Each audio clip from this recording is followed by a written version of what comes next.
It was a challenge to try and capture something as iconic as Alcatraz.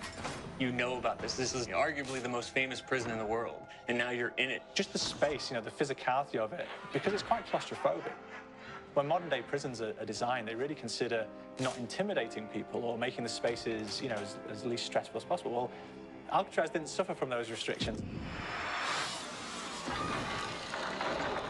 They did the research, they went out, studied Alcatraz, not just from books or internet. They were actually there to feel the environment, so it really sets a mood that gets you a little spooked. Well, we kind of started with the base layout of Alcatraz. The entire island we ended up roughing out in kind of a white box form, and then figuring out what play spaces we wanted to use out of that, what would be the most interesting areas to play in, and the connections between spaces, and spaces that the public doesn't necessarily get to go into. We really did a lot of pushing to really enhance that psychological horror aspect that we're really looking for. And this is a really good opportunity to really tell something special.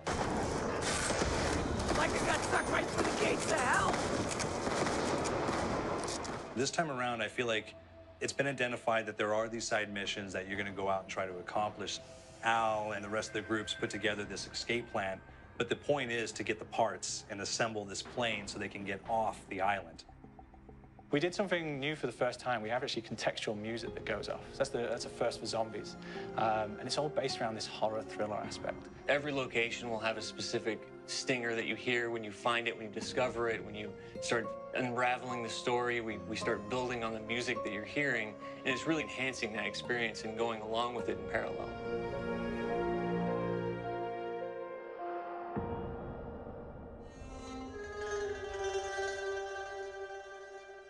Because we wanted to embrace this kind of horror thriller element, we wanted character actors, guys who could really embody someone and then convey emotion. So that's why we went for guys like Ray Liotta, getting in that kind of guy, we wanted a frantic nature. So he plays a character called Billy Handsome, who's this kind of psychopath who would be employed by the mob to kill people in interesting ways. Chaz Palminteri, he plays a guy called Sal DeLuca, an old mob boss. Michael Madsen playing Finn O'Leary. He's kind of worked himself from the floor, from the streets. He's got his hands dirty and the blood and the guts a couple of times. And then we had Joe Pantoliano, and he plays Arthur Arlington, who's nicknamed the Weasel. Those guys, they bring a quality and a subtlety and timing that you can't really identify or try to recreate. Bring it on! Dirtbags! You start off in the afterlife mode, and that's just going to be what's going on. You're going to try to solve the mystery from the second you start. Afterlife, to me, brings a new element, like a new puzzle element. It forces me to think a little bit more or look for the clues or kind of think of zombies on a slightly deeper level. You see clues throughout the map that tell you, ooh, perhaps if I'm in the afterlife, I can interact with this object, or there's some puzzle going on here that I need to be in the afterlife. Back east, I whacked a dirty dentist with one of these. Took forever, too. Alcatraz has a Civil War kind of fort background before it turned into a penitentiary. And so we had this kind of backstory, the idea that the warden would have collected Civil War weaponry. And one of them is a blundergat. It's a fictional weapon, but the idea of the combination between a blunderbuss and a Gatling gun. And possibly, there might be a way of upgrading it to a more fantastical weapon that the players may find.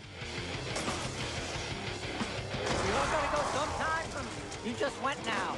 There's one main zombie, one big zombie that's going to come through and wreak havoc on your life.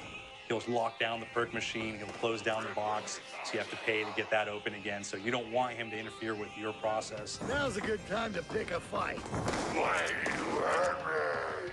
It's a fun challenge. It keeps things moving forward. In terms of perks, we have a new perk called Electric Cherry.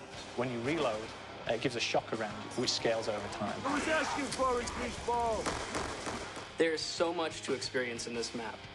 Every time I play it, there's a new tactic to take, a new experience, a new objective to go for. But there's also this layer of things that we aren't exactly exposing to the players right off the bat and will need to be discovered.